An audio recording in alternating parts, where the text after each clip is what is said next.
ঢাকায় বসবাসরত গোপালগঞ্জের আওয়ামী লীগার যারা, তাদের সবাইকে কি হত্যা করা হবে? সেরকম একটি পরিকল্পনার কথা ফেসবুকে ভেসে বেড়াচ্ছে, যেটা অত্যন্ত ভয়ঙ্কর একটা তথ্য। সে কারণেই সেই বিষয়টি নিয়ে আজ কথা বলতে চাচ্ছি। 16 জুলাই গোপালগঞ্জে এনসিপির কর্মসূচিতে সংশ্লিষ্ট কিছু নেতৃবৃন্দ একটি মাইক্রোবাসে চলাচল করছিলেন। সেই মাইক্রোবাসে তারা বিভিন্ন জনের সঙ্গে কথা বলছিলেন। তাদের কথোপকথন এবং মাইক্রোবাসের চলাফেরাটা ফেসবুকে লাইভ হচ্ছিল, যেটা এখন ফেসবুকে ভাইরাল হয়ে ঘুরে বেড়াচ্ছে, যেটা নিয়ে সাংবাদিক ইউটিউবাররা অনেকেই কথা বলেছেন। 32 মিনিটের সেই আলাপচারিতার ভিতর থেকে কিছু চুম্বক অংশ নিয়ে আমরা কথা বলতে চাচ্ছি। সেখানে থাকা দুইজনের নাম চিহ্নিত করা গেছে, একজন শহীদুল আর একজন রাকিব। রাকিব সম্ভবত মাদারীপুরের তত্ত্বাবধায়ক এবং শহীদুলও গুরুত্বপূর্ণ কোনো নেতা হবেন মাদারীপুরের বা অন্য কোনো জায়গায়। তারা অন্যদের সঙ্গে আলাপ আলোচনার একটা পর্যায়ে বলতেছিলেন যে তাদের গাড়িতে ইট পাটকেল নিক্ষেপ করা হচ্ছে, একটা গ্লাস ভেঙে যিনি চালক তার পায়ে লেগে জখম হয়েছে, রক্ত বেরিয়েছে। এই বিষয়টা তিনি বললেন যে আমার পায়ের থেকে রক্ত বের হচ্ছে। তিনি ওই সময় এবং তার গাড়িতে যারা থাকা তারা আর্মিকে এবং সশস্ত্র বাহিনীর অন্যান্য সদস্যদেরকে হুকুম দিয়ে বলতেছেন যে গুলি করেন না কেন, আপনারা দাঁত কিলিয়ে হাসছেন, গুলি করেন না কেন। একটা পর্যায়ে তারা এমনভাবে বলছিলেন গুলি কর।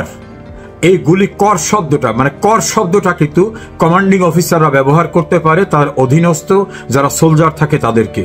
তাহলে প্রশ্ন উঠেছে যে ওই মাইক্রোবাসে মাদারীপুরের যে সকল নেতৃবৃন্দ ছিলেন এনসিপির, তারা কি সেনাবাহিনীর বা সশস্ত্র বাহিনীর বা ল এনফোর্সিং এজেন্সির যে সকল সদস্যরা দায়িত্বরত ছিলেন তাদের কমান্ডিং অথরিটি ছিলেন কিনা? কথোপকথনের এক পর্যায়ে তারা বলতেছিলেন যে একটা লাশ ফেলে দিলেই তো হয়, আবার কখনো বলতেছিলেন যে একটা যদি লাশ পড়ে 7টা পড়তে হবে। আবার কখনো কখনো তারা অন্যের সঙ্গে টেলিফোনে কথার ভিতরে বলতেছিলেন যে এখানে দায়িত্বরত যারা, অর্থাৎ তারা সেনাবাহিনী, বিজিবি, পুলিশ, র্যাব, তাদের বুঝাতে চাচ্ছিলেন যে তাদেরকে তো সকল প্রকার এক্সেস দেওয়া হয়েছে, মানে ব্ল্যাঙ্ক চেক দেওয়া হয়েছে, যা ইচ্ছা তাই করতে পারে, তারা কেন কাজ করছে না? এভাবে তিনি কথা বলছিলেন। এবং বঙ্গবন্ধুর বাড়ি তার কবর গুড়িয়ে দিতে হবে, এভাবে তারা কথোপকথন যেটা করছিলেন সেটা ফেসবুকে ভাইরাল হয়। গুরুত্বপূর্ণ একটি বিষয় হচ্ছে ঢাকায় তাদেরই কোনো একজন কলিগকে বা তাদের সহকর্মীকে ফোন করে বলা হচ্ছে যে AK-47 অর্থাৎ যে গুরুত্বপূর্ণ একটি অস্ত্র, তার 80টি অস্ত্র রেডি রাখতে। এই 80টি অস্ত্র ব্যবহৃত হবে কোথায় সেটাও বলছিলেন। ঢাকায় বসবাসরত গোপালগঞ্জের আওয়ামী লীগের লেসপেন্সার যারা, তাদেরকে হত্যা করা হবে, তাদের কাউকে বাঁচতে দেওয়া হবে না, এভাবে কথা বলা হচ্ছিল।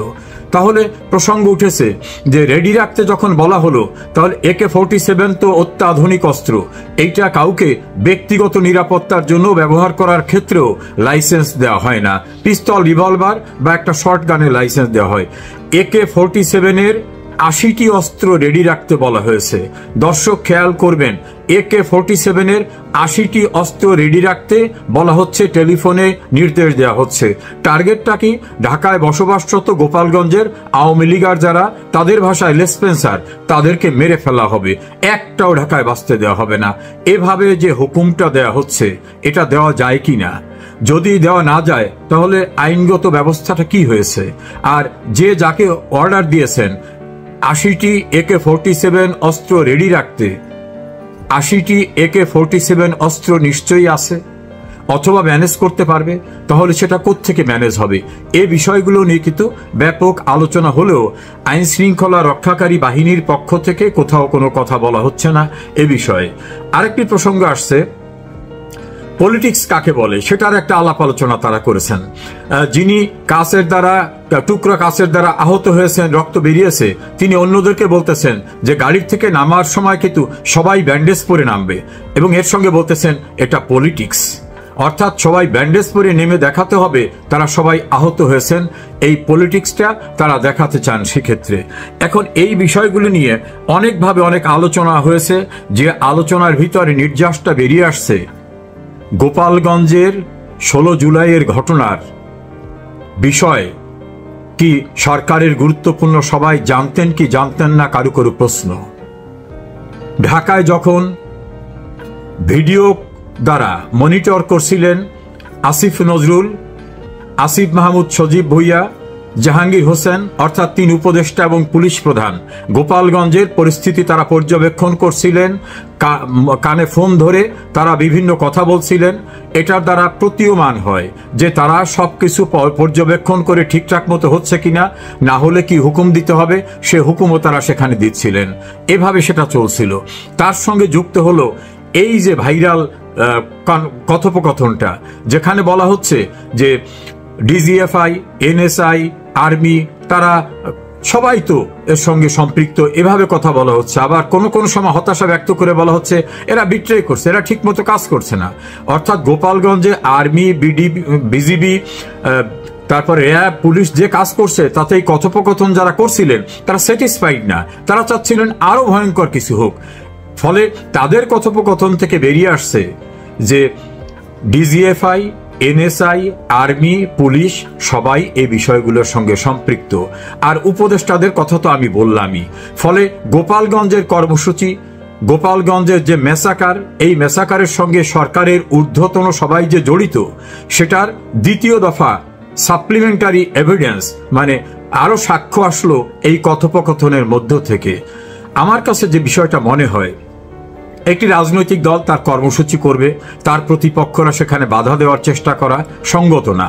কিন্তু কোনো কর্মসূচির উদ্দেশ্য যদি থাকে কোনো কিছু ধ্বংস করে দেব, কোনো কিছু চূর্ণ করে দেব, কবর দেব, তাহলে যাদের ধ্বংস করে দেওয়ার কথা বলা হয়, চূর্ণ করে দেওয়ার কথা বলা হয়, যারা বঙ্গবন্ধুর কবরকে গুড়িয়ে দেওয়ার হুমকি দিয়ে যান, মুর্দাবাদ বলতে চান বঙ্গবন্ধুর মতবাদকে, বঙ্গবন্ধুর যারা শুভাকাঙ্ক্ষী, ভক্ত, কর্মী, সেই মানুষগুলো তাদের ক্ষোভ প্রকাশ করতেই পারে। বঙ্গবন্ধুর পুণ্যধন্য 32 নম্বর ভবন, 32 নম্বর রোডের ভবন গুড়িয়ে দেওয়ার ঘটনায় যারা জড়িত ছিল তারা গোপালগঞ্জে গেলে গোপালগঞ্জের আবাল বৃদ্ধ বনিতা তাদের ক্ষোভ প্রকাশ করবে না? তাদের কণ্ঠকে স্তব্ধ করে দেওয়া যাবে? সংবিধান তো এখনো সাসপেন্ড হয়নি। সংবিধান তো মানুষের মত প্রকাশের অধিকার আছে। যেমন ভাবে এনসিপি দাম্ভিকতার সঙ্গে সব গুড়িয়ে দিচ্ছে এবং আরো গুড়িয়ে দেবে এমন কথা বলছে, তাদের বিরুদ্ধে কোনো ব্যবস্থা হচ্ছে না। আর গোপালগঞ্জের আবাল বৃদ্ধ বনিতা অতি সাধারণ মানুষ যখন তাদের ক্ষোভ প্রকাশ করতেছে, তখন নির্বিচারে গুলি করে তাদের হত্যা করার মতো ঘটনা তো আমরা দেখলাম। আবার দেখলাম যে 277 জনকে কারাগারে পাঠিয়ে দেওয়া হয়েছে, এর ভিতর 9 জন শিশু। আইন অনুযায়ী কোনো শিশুকে কারাগারে পাঠানো যায় না, কিন্তু তাদেরকেও পাঠিয়ে দেওয়া হচ্ছে। গোপালগঞ্জ এখন বিরান জনপদে, বাড়িতে কোনো পুরুষ নাই, মহিলাদের সঙ্গেও অশোভন আচরণ করা হচ্ছে, হুমকি দেওয়া হচ্ছে, দাম্ভিকতা দেখানো হচ্ছে। এবং ফেসবুকে বেশ কিছু অত্যন্ত দুঃখজনক, বেদনাদায়ক ছবি কিন্তু ঘুরে বেড়াচ্ছে। আমরা জানি না এগুলি গোপালগঞ্জের ঘটনা কিনা, কিন্তু যেখানের ঘটনা হোক না কেন সেটা কিন্তু অত্যন্ত মর্মান্তিক। কাউকে টেনে হেসড়ে নিয়ে যাচ্ছে, লাশ টেনে হেসড়ে নিয়ে যাওয়ার মতো ঘটনা সেখানে দেখা যাচ্ছে। নিশ্চয়ই কোথাও না কোথাও এই ঘটনাগুলি ঘটছে। এবং গোপালগঞ্জের একাধিক পরিবারের সঙ্গে আলোচনা করে আমার কাছে যে তথ্য, তাদের সঙ্গে চরম নির্দয় ব্যবহার করা হচ্ছে। কেউ কেউ বলছেন যে 1971 সনেও আমাদের সঙ্গে এরকম নির্দয় আচরণ করা হয়নি। এর পাশাপাশি আরেকটা জিনিস যুক্ত হয়েছে, ল এনফোর্সিং এজেন্সি, আর্মি হোক, সেটা বিজিবি, র্যাব, পুলিশ, যাদের হোক, তাদের গুলিতে যে মানুষগুলো মারা গেল, আইন কি? তাদের পোস্টমর্টেম হতে হবে। থানায় ফৌজদারি কার্যবিধির 154 ধারা অনুযায়ী ভারপ্রাপ্ত কর্মকর্তা নিজে বাদী হয়ে মামলা করবেন। কোনো বাইরের বাদী আসার দরকার নাই। আইন বাইরের বাদীর কথা বলেনি। এতগুলি হত্যাকাণ্ডের একটিকেও পোস্টমর্টম করা হয় নাই, এটা অভিযোগ। একটি হত্যাকাণ্ডের বিষয় নিয়ে কোনো মামলা দায়ের করা হয়নি।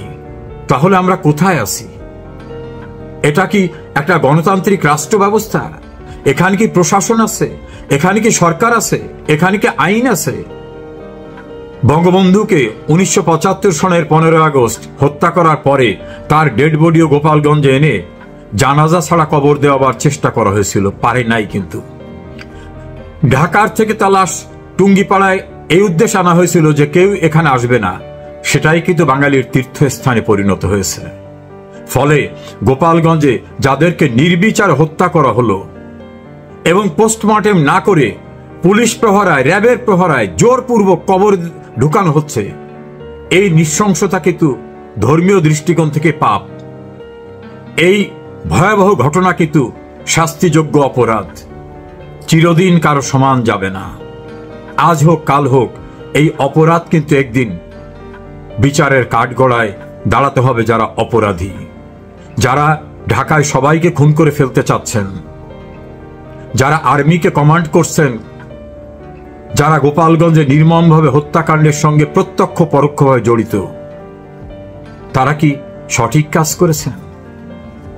সেনাপ্রধানের পক্ষ থেকে, অর্থাৎ সেনাবাহিনীর পক্ষ থেকে যে বিবৃতি আসলো, সরকারের পক্ষ থেকে যে বিবৃতি আসলো, দুইটা বিবৃতির একটি জায়গায় একটি মানুষ নিহত হয়েছে এই শব্দ নাই। নিহত মানুষগুলো কিন্তু কোনো দলের নেতা না, তারা অতি সাধারণ মানুষ, কোনো শোকের শব্দ নাই। তাহলে রাষ্ট্রের কাছে এই নাগরিকরা কি অবাঞ্ছিত, উপেক্ষিত, শত্রু?